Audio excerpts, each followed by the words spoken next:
right, Avery. We have finished up ESL 1 Birmingham. So the big event of the month and of about half the year is over. ESL 1 Birmingham has concluded. We already did an episode after the group stage talking about some of the results there and our expectations and yada, yada, yada. And now we're at the end of the tournament. And I guess the first question is, did it meet your expectations? Wait, let me chug my beer, Austin. Okay. Drink. Ah! Well, you didn't down it, so people. I'm not gonna chug that because I'm not an alcoholic. But what a culture! What a sports culture! Kind of hype, honestly. I enjoyed watching it. Did it meet my expectations? I think the Brits, they met my expectations. They surpassed my expectations. Did the Dota meet my expectations? No. Honestly, no. I felt like a lot of the games were, I don't want to say they're stale, but they just feel inevitable. There's something about the current state of the game where like you feel like the game is over and it just slowly goes to that end trajectory, and there's not much a team can do about it. Like in theory there is, in theory you can come back, but as a viewer you don't feel like that. So even if that's the game state, it doesn't feel good to watch right now. That's my biggest issue. Like actually, I saw some comments about people saying like the patch is more fun to play than it is to watch. And I actually, once I started thinking about that, I agree. I think there's been various game states where the game has been more fun to watch than play. Sometimes it's more fun to play than watch. I think we're just in one of those periods where I actually enjoyed a lot of the Dota I've played in the last month or so. More than I feel like I've enjoyed watching the pro level games. So, that's not necessarily a bad thing. I think the game being fun to play is probably more important. But at some point, I think, Valve watches these games too, and they want them to be entertaining. And they've had patches in the past where the games have been, curated to create hype moments or hype team fights. They don't want the games to feel like everybody's farming for 50 minutes and nothing happens. Like that would be the bad end of that spectrum. You don't want the game to be over in 15 minutes either. That doesn't create a good hype build up to a team fight. So there's a balance somewhere where you have this give and take. And I think to me, the games right now are they're getting a bit more skewed towards this like too one-sidedness. And I think that's going to be a really tough thing to fix because I think a lot of it is dependent on the map economy and the size and the way core heroes function relative to each other now, and all this really deep mechanic stuff that is not just something you can flip a switch on.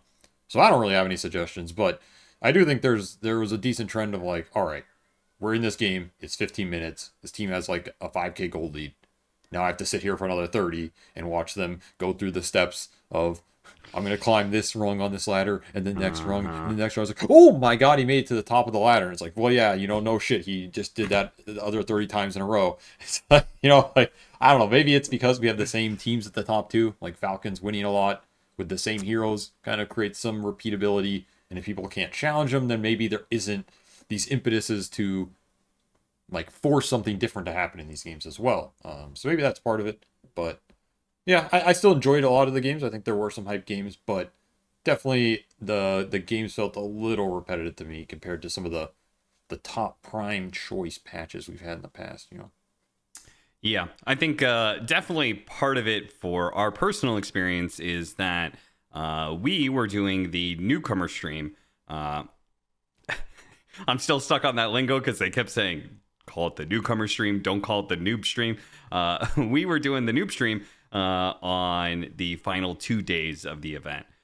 So we were doing a secondary stream. If you guys didn't get to see it, there was a secondary stream where just Avery and I were casting remote, and we were doing the Dota 101 basics on the last 2 series of Saturday and both series on Sunday. So that definitely made things, I think, even worse in that regard for our own perspective, at least my perspective, when you were watching these games and you're explaining how a team, like, I'm saying it out loud and I'm just like, man, this is not that fun to watch, because I'm sitting there going, okay, now this team is going to take this tier 2 tower, and that unlocks the tier 3 tower. And once they take the tier 3 tower, the buildings are exposed. And yes, you're watching this and you feel like this team is winning a lot.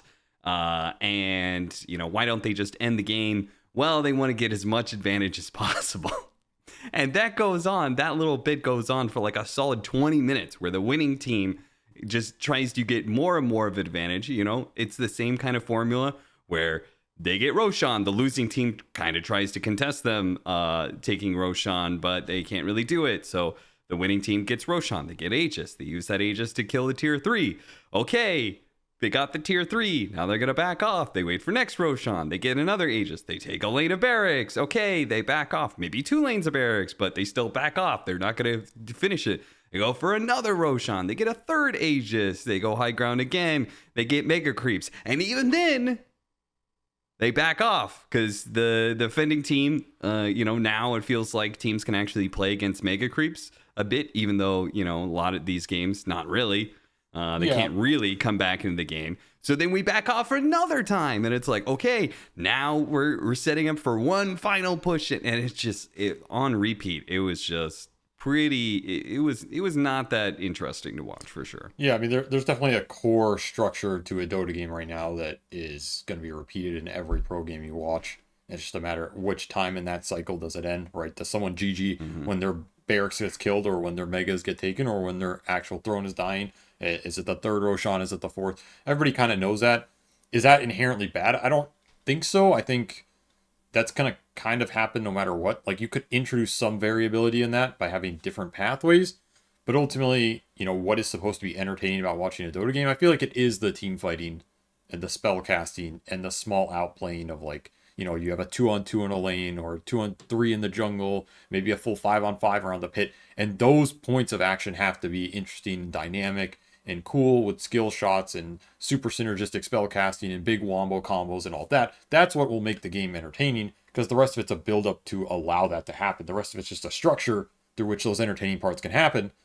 So it's like, I would also like to sit here and complain that the structure is repetitive, but I don't mind if the structure is repetitive if it leads to entertaining outcomes. My problem is if that structure is repetitive and it leads to what feel like repetitive outcomes, then we're getting like nothing, right? Then feels like we're watching the same game. And I feel like that's my issue right now, is that some of these outcomes just feel a bit repetitive to watch. Like, I'm watching Dragon Knight go in and send his illusions and siege a base for the 30th time in a row. And you just kind of know that, like, there's nothing dynamic about this fight, right? The enemy is watching Dragon Knight Illusion seize their base, and at some point they're going to just jump in, and they're going to jump, and like they have to, because they're just slowly dying from 1,000 cuts, and this jump's not going to work, and they're all going to die, and they're all going to be mad about it. Like, you just kind of feel this coming over and over, and there's like these rare cool plays. I think in that finals, Falcons had a really cool flank maneuver versus that Game 2 Medusa, where they like backstabbed them going to the base, caught them off guard completely, just killed the Keeper of the Light immediately. That kind of stuff I think is cool. That's the dynamic team fighting that I think builds variety, builds entertainment. It's what a cool play, right? They didn't just sit on their high ground and wait for this guy to siege them and then run into the brick wall. They actually did something different. I think the more type of elements of that you can create, the more interesting those team fights will be.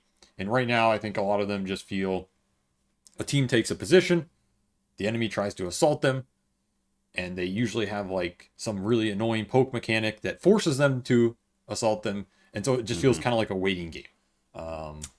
Like, it's almost like you get punished for being the aggressor in a team fight. Yes. Which leads to a lot of stalemate action, a lot of posturing, like trying to get the other team to bite first. In fact, if you watch Falcons team fights, I think they do this better than most other teams. And they showcased at this event where they'll go on a target, and it's like they're team fighting. They draw the enemy in. Maybe they get a BKB out of him. Maybe they get a spell, and then they back off of it.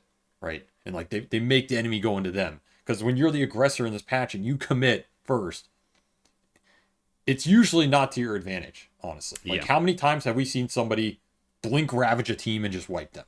Or blink centaur stomp 3 heroes and they just get obliterated? Like, sure, if you're up 30,000 gold, okay. But in an evenish game when you're contesting Roche, it's like, it's just not advantageous. So you have all these poke mechanics like illusions, like someone looking for a tiny toss, these types of things. And those things can be dynamic. They can be variable. You can approach the fights differently with those. But when you're seeing that same sort of fight play out like over and over and over around the same objective, like Roche, over and over and over, the same high ground over and over and over, then it becomes a little stale to me. And so maybe we're hitting the end of that kind of cycle where like I would like to see something changed about how team fights are approached. Again, I don't know how easy that is. I don't necessarily know how to accomplish it. I'm not a game developer.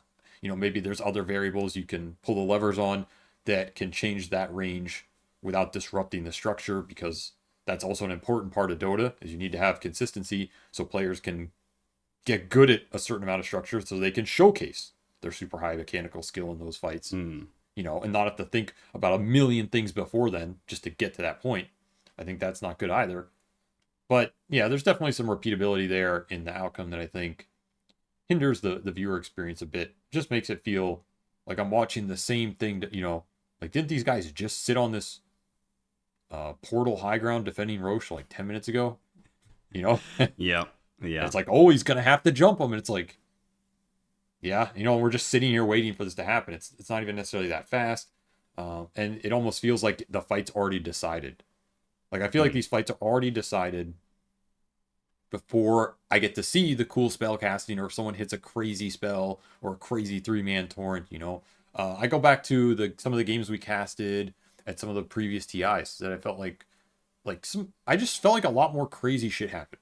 Like, if you remember the torrent that Zai hit, like the 3-man torrent in the Roche pit, stuff like that is like, when was the last time? I don't feel like I've seen plays like that as much in the recent patches and some of these recent tournaments. Like, you had a couple of them here or there, but I felt like they happened pretty frequently. Like, you had these cool team fight spells that like determined a fight. That 3-man torrent blind won them that fight, or somebody like had a crazy black hole that won them a fight. And I think that's how it should be. It should be the spell casting that wins you a fight, at least to me as a viewer, more than we have the high ground. Fuck you. Like, we got here first, so you lose. We have the defensive ward that we're playing around. We have the hero that has so much HP that you can't really go on him. That's another one, right? It's like this trope of, our Timbersaw or our Primal Beast has 5,000 HP with 200 base regen, and he's sitting here. What are you gonna do? What are you gonna do about it, dumbass? You shouldn't have let him get 25,000 net worth with an Eternal Shroud and 70% resist. You can't do anything, and then it creates a situation where the enemy team's just sitting there staring at him, and you're like begging them, like, do something, go around them or like do this. But it's never that easy in a pro game, because the pro, it's not like the pro team sitting there like, they can't do anything, guys. We got them. And they're thinking, okay, guys, their only play is to maybe flank us or take a weird angle. So they're looking for that. And then the fight just kind of stalemates, because there's like no opening for them to create based off their skill set of trying to outplay someone in a fight. You can't get a big black hole. You can't surprise someone with a 3-man torrent blind.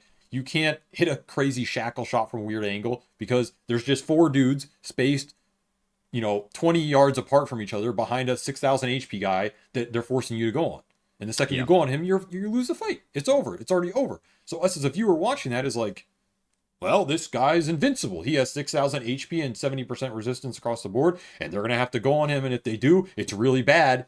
And that's where it ends. And it's like, okay, but that hero is also doing a lot of damage as well, right? Yes. That hero that is untouchable is also a threat. So sometimes that hero is just like, I'm going to go on you. Timber's just like, I'm going to jump on you. And then he's doing a bunch of damage and he's creating a bunch of chaos. And yeah, I think that was what I immediately thought of when you said we aren't seeing any like Tidehunter Ravages. And I thought about that and I immediately was like, yeah, you're right. You don't see any of those big team fight spells determine the narrative of a fight anymore. Not nearly as much. And we had a lot of Enigma in this tournament, right? We actually saw a number of that. We saw 0 Tidehunters, I'm pretty sure, but we saw a lot of Enigma, and there was plenty of black holes, but I can't think of a single black hole that I was like, oh my god, that won the fight. Most of the time I felt like it was a fight that was already kind of won, and it just maximized the number of kills that they were getting in that situation. Yeah, right. And there was never a situation I felt like it turned a fight around where they were losing a fight and then he came in and hit this big spell. And for me, I think that a lot of that is just the durability of heroes right now.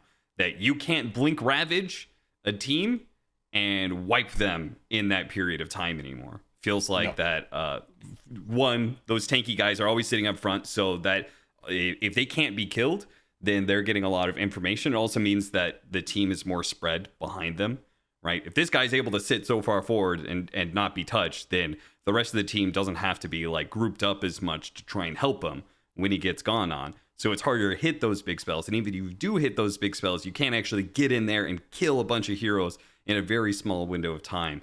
So that Blink Ravage, that 2-second stun isn't actually winning the fight, because the fight actually goes on 10-15 seconds because heroes don't die easily. And that's why it's complicated, because that extended fight duration, the fact the fight takes a lot longer now, is something that can make the fights more interesting to a viewer, because it creates a longer story over the course of the fight. There's more time for players to cast spells and use items, crazily. That's why we get some of these super long team fights we've seen at recent TIs that are some of the coolest I've ever seen, honestly. Like, you have these 2-minute extended fights where you have 10 buybacks and people coming back in and refreshers and all this stuff. And those are really dynamic and really cool. So there's like that part of it that's awesome, right? But there's also the part of it that's like, it almost just feels people brute forcing their spells into a fight. Like, I'm going to solo black hole this guy and kill him, and then he's going to buy back, and then I'm going to run away, and then I'm going to like refresh and like solo black hole another dude. And it's just like trying to like, jam the rounds in the artillery and just shoot them one by one. It's just like, is this really how this spell's supposed to function? Like, I go to that game that Miro played in this tournament with Enigma, and he had some like 2 or 3 man black holes, but a lot of them, I mean, that game is, I think, one of the cooler Enigma games I've seen, just because there was a lot of like, there were Enigma cancels on the side of OG, where they like Bane gripped them a couple times and tried to stop this black hole, so it wasn't that easy.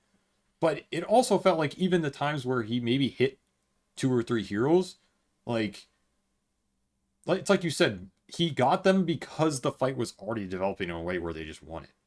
It wasn't like they're losing the fight, he hits this black hole, and then maybe they can turn and push them back.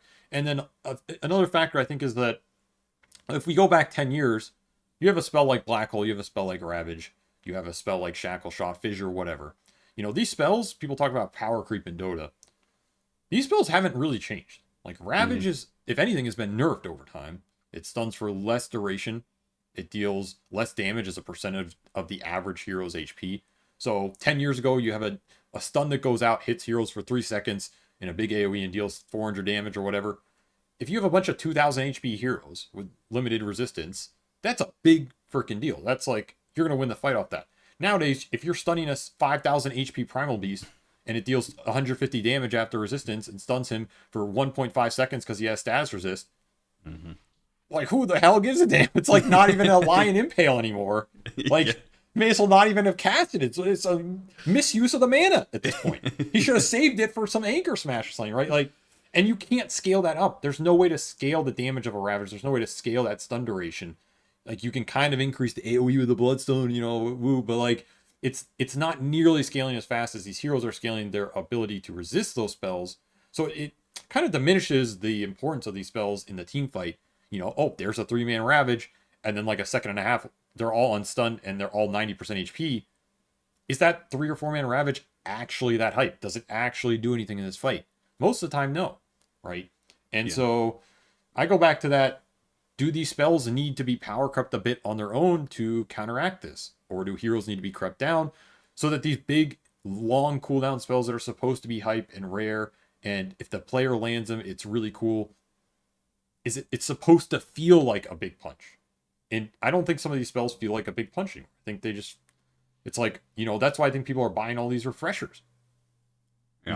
Like, how many times do we see a one black hole is never enough. Yeah. How many times do we see a 4 or 5-man arena compared to like, ATF has played Mars this whole tournament. He's going to go in, he's going to insta arena spear one dude. They're going to burst him, and they're going to instantly back up because there's going to be a buybacks. The team's going to come, right? They're going to reset. He's going to refresh, go in, arena spear one more dude. You know what I'm saying? It's just, he's not looking for that because it doesn't really matter. It's not impactful if he catches 3 or 4 anymore. It's all about eliminating the target you want to eliminate from the fight to gain an advantage and maintaining your formation and your strength as a team. So these big spells that used to be like these huge punches in a fight are just kind of the same as like an individual hex or something. They're functioning the same way, which I think to the viewer, it looks cool. It's a lot of like noise in the fight, but it's not actually that hype.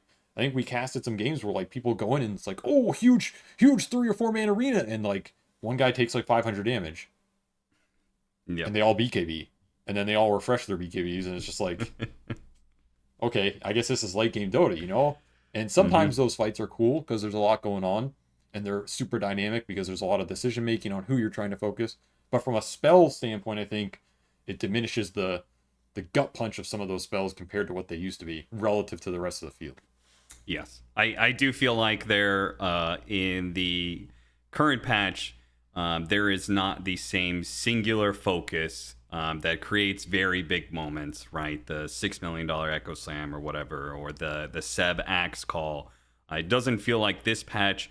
It's not as possible to have those kind of singular player make a single spell have a huge impact. Yeah, I mean, what? Name me a spell in Dota that can like just, you know, kill a hero in a sense, right?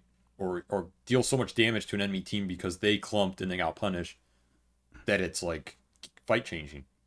It just doesn't. I think the only heroes that I can think of that have that impact are the carries that are so far ahead that you kind of expect them to do something like that. So I immediately was thinking Morphling and Sven, right? I still feel that same gut punch when a Sven does a 2,000 HP critical. Oh yeah, he does 2,000 damage in one swing. But that actually feels. But the supporting casts don't have that gut punch, right? Yes, the Morphling that jumps in and one shots an enemy with his Conda adaptive strike, you know, insane. That gut punch is there, but I really only feel like it's there for the carries, and even then, it's very specific carries a lot of times. I mean, the more I think about it, I feel like this has just been a direction Dota's gone where they've made the carries more interesting and more dynamic, right? A lot of these semi carries are also more interesting. If you look at a hero like Dragon Knight or Morphling compared to where they were 10 years ago, I think they're way more interesting heroes. You can build them a lot of different ways. You can have these hybrid builds of magic damage versus like utility. You see Morphlings buy Hex. You'll see a Dragon Knight buy, you know, there were patches where he bought like Yasha, whatever, right? Now he's buying Manta. He can buy a shard to drop a fireball and deal more spell damage. He can tank up. Like, these heroes are way more variable and interesting, which I think is cool. But the downside is the game has been crept in a way where, yeah, that's really nice. You know, seeing Morphling two-shot somebody's really cool. Seeing Sven get a 2,000 crit is awesome. Seeing Terrorblade go in there with Metamorph and like 5 illusions and rip somebody to shreds is way more interesting than those carries used to be. They used to be really boring. You had a Wraith King who went in with Radiance and he's burning people. You know, you had an Anti-Mage who farmed for Battle Fury Manta, blinked on a dude and made him disappear. Like, it was honestly incredibly dull and not that interesting. So carries are way more interesting, but I feel like as a consequence, some of these spellcasters just got left in the ditch. Like, and I go back to the classic teamfight spellcaster, Sand King. You know, people joke that Sand King is hated by Valve, but if you like, everybody knows that anybody who's played Sand King in the last year or two knows that feeling of you sit there, you channel your epicenter, you blink in, you stun 3 heroes, you epicenter sandstorm on top of them, and that primal beast loses 400 HP and says, "Was this even a hero? Like, what was this, a bug?" You know, is it something? What hurt me, guys? I can't even see. I think an ant just bit me, guys. Yeah, ow. It's completely irrelevant. And you compare that to like TI1, TI2, when Sand King was like, you know, these early TIs, you hit like a 3-man epicenter. It was like, whoa, you know, like he's gonna wipe them. They clumped, they got punished, and that made them play the fight differently. I was like, I don't give a shit if I get hit by Sand. I'm just gonna buy Eternal Shroud. Good luck, man. You have no other route to do anything. And it's just like, why is this hero in the game? You know, why is he in the game? Why is Sand King in the game compared to a Mars? When a Mars can scale his he can scale his magical damage, he can scale his utility, he can scale his physical off a crash. He can scale way better in the late game because his spells are just probably easier to cast on multiple targets, right? He can buy a shard and spear 2 people. It's probably easier than burrow striking through. Like, he lanes better. Like, what is the upside to some of these spellcasters that are supposed to create cool team fights? I feel like have just been left in the past. I think we need ways for them to scale the spells better, or more dynamic ways for them to impact the fight. You know, like I would like to see the Sand King's epicenter be scaling in a similar direction to a Sven critting you for 2,000. Yeah. And I think it would be a lot more interesting. I think there's obviously some sort of balance in there somewhere. Maybe these spells are just insanely broken, but I feel like right now they're just insanely bad. So there's got to be some sort of middle ground. or some way to scale up some of these impacts a bit more. Like I think the Bloodstone giving increased AoE is an interesting idea. I think things like that are interesting. I think that makes a spell stronger, a teamfight spell stronger, which isn't inherently bad. But I would like to see them become more bigger threats, because then it incentivizes you to look for these things in the fight, and it's going to create those hyper moments for the audience. So when they know this guy gets hit by a mega epicenter on 3 heroes, it's actually like a big mistake by the opponent, instead of them sitting there and going like, hey guys, should we not clump for the Sand King? No, just let him go in, dude. He's going to die if he goes in. Like, okay, it's like the Blade Mail Heart meta. That's why that meta pissed a lot of people off. Because you don't have to do anything. You just sit there. Yeah, just let him go on us, guys. Like, this guy's just going to kill himself going on us. Like, it's just not... There's nothing you can do. There's no interesting creative play to circumvent that. So you say a year or two. I can't actually remember the last time that as a commentator I got hyped for a multi-hero Burrow Strike epicenter. I can't. It's been so long, so long. But I will say the one caveat to all of this is that pro players are a lot better at positioning now than they used to be. So, we can sit here and say buff all these AoE spells and make the team fights more hype with Black Hole and Ravage, but like these pros are not going to clump as much as they used to. They're not all just going to stand in Roshan Pit, whoop-de-doo, all ignoring everything that's happening. They're not going to get hit by those lined up stuns as much. It's just harder. It's just way harder. But I do think a lot of like the magic resistance, the status resistance, the extra HP scaling off strength, the all of these extra regen mechanics, some of the healing's been buffed. You get extra items from Roche that make you tankier. These ag synths are just extra HP or stats for a lot of heroes on top of even. It's like what the fuck is level 3 Ravage doing in these games anymore? It's just, compared to Kunkka, who gets an Ags and kind of has the same effect that Tidehunter or Sand King does, just on a much lower cooldown. He's also a great example of like the Mars when it comes to like those are AoE spells that he has, but so many fights are going to start with you throwing your entire kit at one hero. You're going to torrents from this one guy, and that's just how the fight's going to start. You get that kill, and then like you said, you back off, you get the buyback or whatever. But that's just kind of the direction that Dota is headed. I guess that is the downside of the direction that Dota has gone in. There are upsides, like you said. It's not like this patch hasn't produced some really, really great team fighting. It's just like maybe on the tail end of the patch, it feels like we're seeing more of the downside, the dark side of this situation. Because the longer team fights are really fun to watch and cast. Sure. It's just, there's going to be an upside to that, and there's going to be a downside to that. And it feels like the downside is way more prevalent right now than the upside that we saw at, last TI or previous tournaments. So I mean, there's trade-offs in everything when you try and balance this game, because there's just too many factors. So these levers go up and down, and over time Valve has done a pretty good job at making it interesting and changing it. So it's not like I have an issue with where the game is currently or anything, but I think that aspect of the game has been a little forgotten, and some of these heroes pay a big price for it that we just don't see anymore, because you're a goddamn dumbass if you pick Sand King. Like, what? There's no justification to ever pick this hero in a professional game, right? It's just, even in a pug game, I don't think there's a justification. Like, unless you're just having fun. Like, I pick it in our games to fuck around. Like, it's literally my fuck around hero. I'm gonna play Sand King, and then you hear the communal groan from Slash in the background, like, oh, okay, I guess we're just picking all the dog shit heroes now. It's like that's the Sand King response. Nobody is afraid of these spells anymore. Which you brought up the Kunkka with the Torrent Storm. That's another good example. Like, that spell's scary. That's a spell that's tuned to be goddamn scary.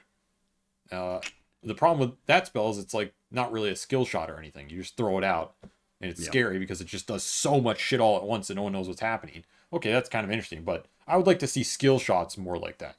These skill shots be crept up a bit. The AoE, the line stuns, the shackles, the fissures, whatever, be scaled up a little bit, so that when a player does manage to land something that is, in theory, difficult to do against a pro team, they get more rewarded for it, and it's not just, you hit a 3-man fissure, there's your 1.5 seconds, congratulations, now you're all going to get wiped, Like, yep.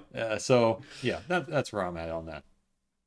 I would say the positioning thing made me think that maybe there needs to be ways to make the game more chaotic. So the way the pro players have played so much around vision, maybe there should be another tool like smoke. I think Smoke and Deceit was a pretty interesting introduction to Dota and has, I think, been a very good item for Dota. Made the game a lot more fun to watch. Maybe there needs to be something else like that.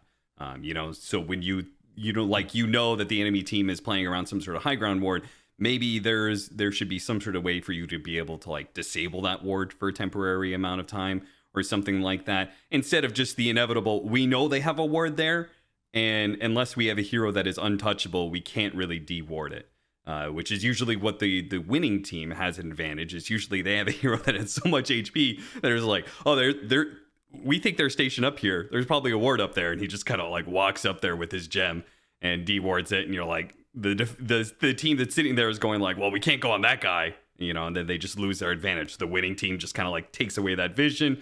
They replace it with their own vision. Now you control the area instead. But yeah, there's something to think about. We'll see what Valve kind of comes up with, what they think the good parts of this patch are and what the bad parts is, and where they kind of end up. As far as the tournament itself, have you ever been to an ESL 1 Birmingham? Nope. Oh, that. So, not to rub salt in the wound too much here. I guess it's salt in both of our wounds. But ESL 1 Birmingham has been, for me anyway, probably the most fun event that I've ever attended. And it looks like it got a lot of really good response this year. So hopefully ESL will go back next year. And hopefully you and I will get to attend it, because that is by far the most fun crowd that I've ever experienced. I get this question a lot, like, what was my favorite event? What was the favorite country to go to? What was the favorite crowd?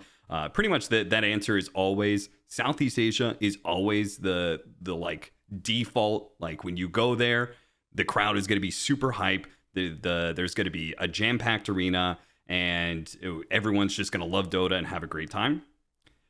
But ESL 1 Birmingham, for me, is still personally like my highlight when it comes to a crowd, because the personality of the crowd really comes out with all of the various stuff that they do. We saw the drinking and stuff, but there's also a lot of chants that go on, a lot of different cheers, a lot of like European football. That culture comes through in esports, so it's a really fun crowd to just be a part of.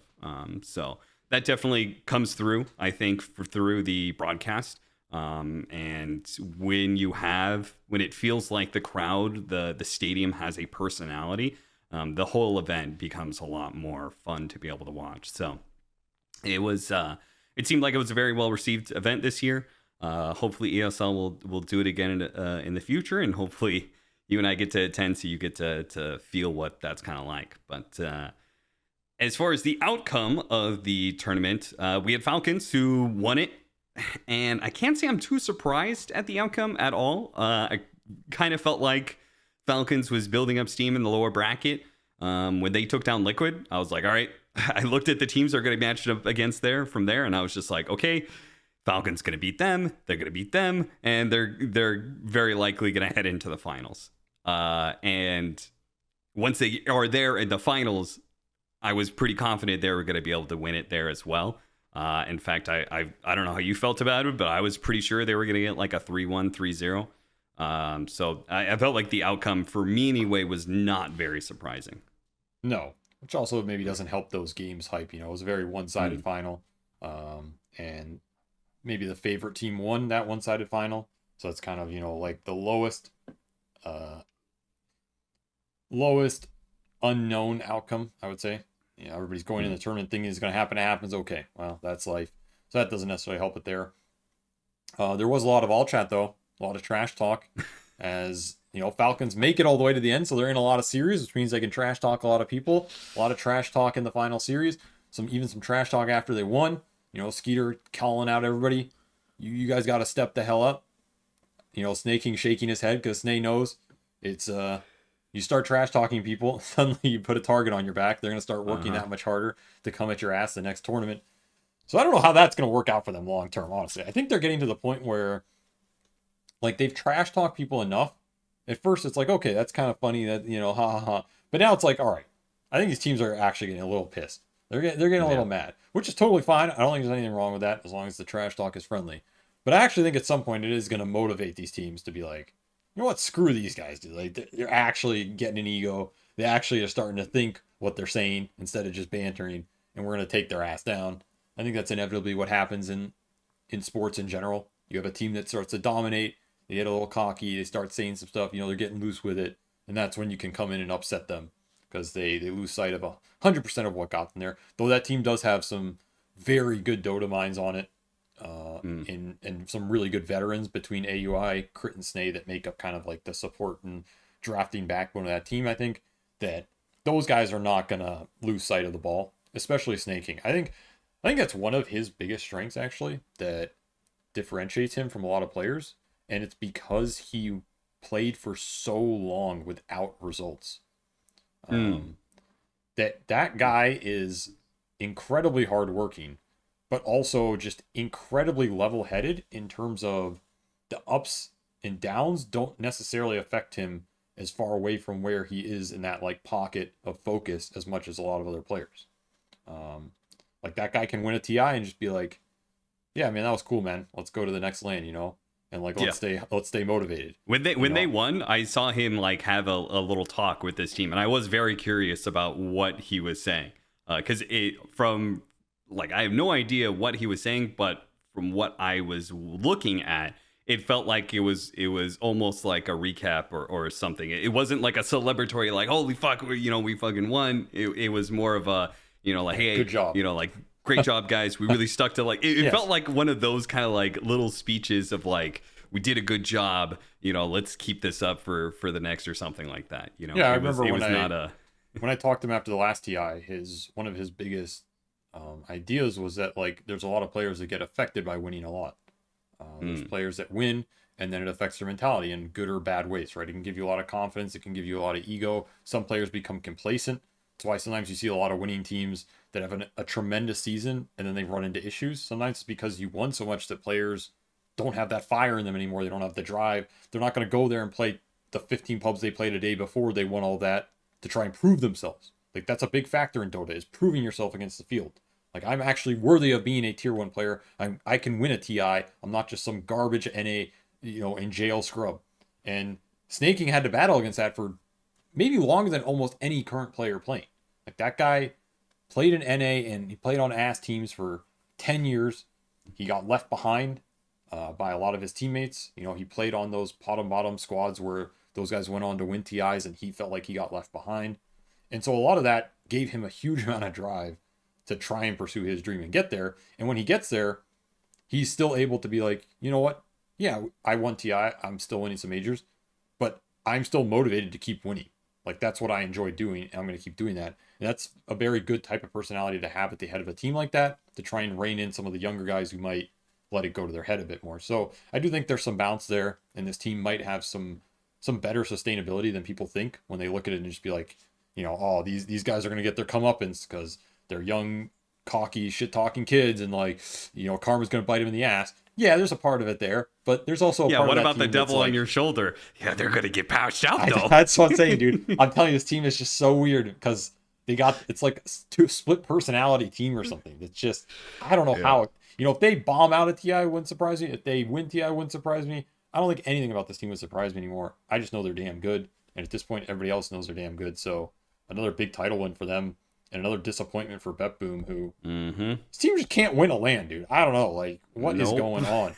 I mean, how many times can you get close and just whatever you want to call it? Is it a choke? Is it a strategic failure? Is it if you're getting 3-0'd in the finals, I do feel like it's got to be somewhat of a choke, right? You proved yourself to make it that far in the first place. You proved that you are one of the best teams in the world. I mean, this might be spicy, but like, was their road easy for them? Was their road easy, right? Because they played OG. It was a close series.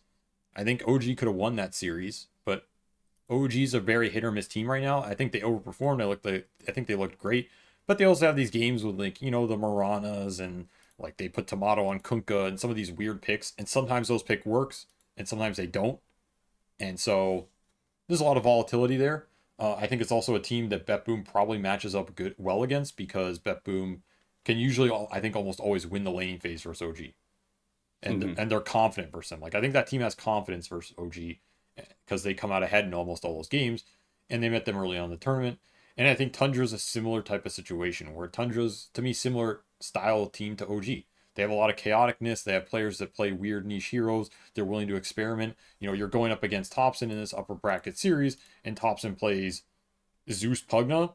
Like, is Pugna even a hero in the meta? Like, maybe they just lose that game because there's Pugna in the game. You know, I don't know. But I'm saying, I think for BetBoom, the tough teams, the tough matchups are the teams that can match them in the laning phase and then out strategize them. And I think those are some of the really good Chinese teams and some of the really good Western European teams, which to me are, you know, Liquid, Gaiman, XG, Falcons, that type of style team, which you're not going to run them over in the lanes. And that means you have to kind of out strategize them and outbeat them in a series.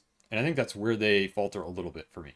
Like they have the player skill, they have the outplay, but I don't think their concepts of any given patch are as strong, or maybe they're strong, but they're not implemented as well. Can be another factor, and they fall short. But versus these teams that are more chaotic, like OG and Tundra, that are kind of just like playing what they want, busting out some crazy picks. Here's a Pugna, here's a Clinks, here's a like Thompson Morphling, here's a mid faceless Void, right? I think BetBoom is way better suited for those types of teams because they can just play really solid, win the lanes, come out ahead, and they're very confident in those situations. So for them, I feel like they could have ended a top 6 at this event, and it's maybe a 1 series difference, and it wouldn't have surprised me. I think the difference between them and Falcons was larger than them both being in the grand final showed, at least in the gameplay to me. Which doesn't mean they're not capable, but I had Falcons very heavily favored there, for sure. I think that's fair because part of what I had in my head was the fact that they played against each other in group stage, but that was the opening match where Falcons had Sumail. Yeah. So they had a stand-in, and they still went 1-1 against Falcons. So that is obviously a very different scenario than facing up Falcons in playoffs with Maureen after they've had a little bit more time to re-gel, because you know they knew they were coming into the tournament with Sumail, and then things got changed kind of last minute since Maureen did get his visa at the very end. I still think BetBoom is a team that you could definitely say chokes because their skill versus their results is still very, very poor.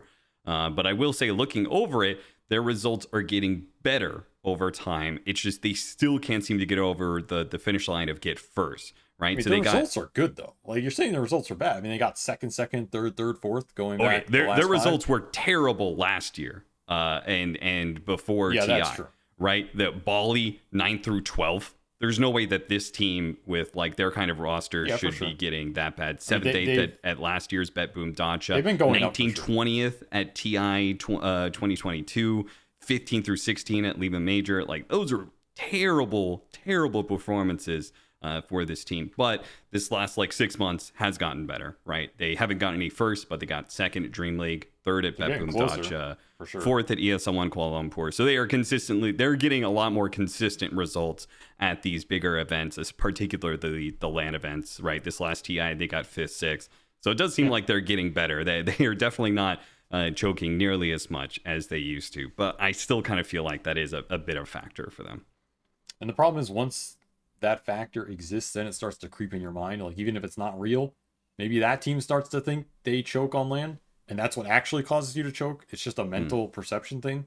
Like, it doesn't really exist in any tangible form. It's just if you think it will, then it will. And so that's a big question for that team. Like, are they starting to doubt that they can actually win one of these? And if they do, then they're just screwed. Like, they're absolutely screwed if that happens. I think they are capable of winning a LAN, for sure. I think they're a top 3-4 team in the world at any tournament, easily. They're always a threat in the groups. They always put on a pretty good playoff performance. They're capable of winning upper and lower bracket. They're capable of playing these long series. I think they have better matchups than versus some teams than others, but their consistency went up this year for sure with Miro in for Pure. I think he gives them a lot more flexibility in that off lane and just plays more of a like traditional off lane role, which I think helps them in the strategy department, right? We saw them bust out a lot of summons heroes this tournament. Other teams weren't playing. Won a lot of games on that. Looked really good. So that's like this type of strategical stuff I want to see more from them, right? I want to see them like, okay, we found like this enigma and lichen for Miro that other people aren't playing, and we're winning every game with it, and let's build around those, and let's bring those to Falcons, make them deal with them. And even if it doesn't work, at least you're strategically bringing something to the table. I felt like in this grand finals, it was like them trying to deal with what Falcons were doing, which again, you fall in this trap of like, we have to ban the Dragon Knight and the Razor and the Doom, and now we have to exchange these picks. And you end up in these situations where you have Terrorblade, and you're like, how the hell did we end up back on Terrorblade for a team that was playing, Life Stealers and Morphlings and Faceless Voids and all of these picks that looked really good for Nightfall with Miro on a Summons hero that's buffing them up, and they're playing fast. And we just end up in this like game 3 with, Kunkka offlane Spellcaster with Terrorblade. And it's like something from 5 years ago. I just don't know how we get there from what was working for them. I feel like you should just constantly build on that.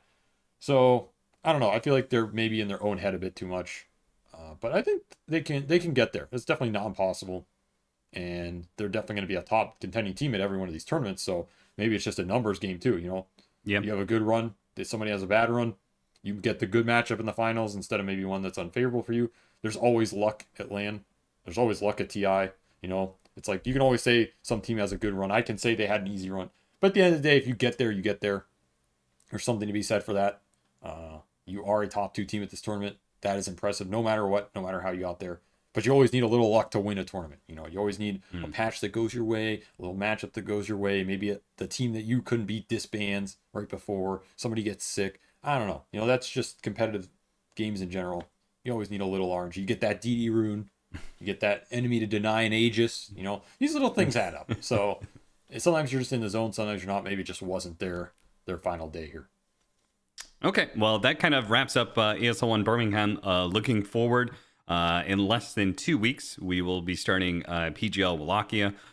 So we'll see how BetBoom perform there, and if there's going to be any sort of patch before then, even a minor one, or if we're just going to keep going.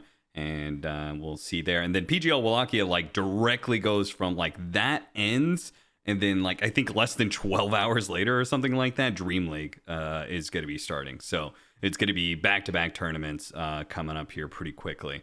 So one of those will be at you and I will be going to Dream League. Won't be at PGL Wallachia though.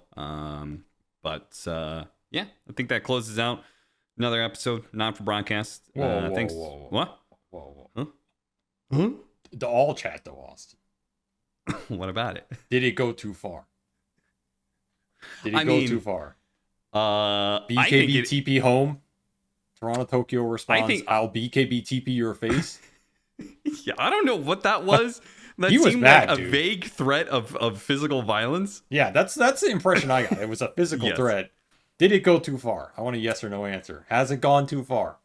I think it has gone too far in both of them. Not far enough that it needs to be regulated, but if that was a more clear physical threat, then obviously that has gone too far, right? What's more clear than I'm going to BKB TP your face?